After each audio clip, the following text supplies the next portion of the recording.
আজকের কেকটা ছিল হচ্ছে এই রকম গম্বুজের মতন ছিল হচ্ছে কেকটা। হ্যাঁ, তাই বলে গম্বুজ নয়, কেকটা ছিল হচ্ছে রসমালাই ফ্লেভারে। মোট 5 পাউন্ডের ছিল কেকটা।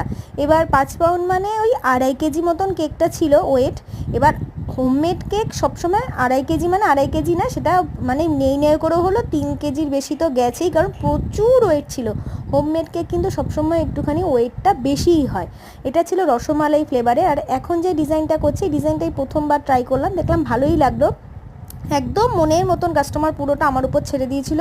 রসমালাই কেক যেহেতু পুরোটাই আমার উপর, আমি আমার মনের মতন করে কেকটাকে সাজিয়ে দিয়েছি। আর যেহেতু রসমালাই কেক, তাই ভাবলাম উপরে ওই রসমালাইয়ের ওই স্পঞ্জগুলো না দিলে একটু ভালো লাগবে না, তাই উপরে রসমালাই স্পঞ্জ আর গোলাপের পাপড়ি। হ্যাঁ, গোলাপের পাপড়িও কিন্তু খাওয়া যায়, এবার যারা চায় খেতে পারো, যারা চাও রিমুভও করে দিতে পারে। আর এখানে আমন্ড ফ্লেক্সের ডিজাইনটা কমপ্লিট করলাম। ভালো লাগে লাইক শেয়ার সাবস্ক্রাইব করে সাথে থেকো। দেখা হচ্ছে নেক্সট ভিডিওতে। টাটা।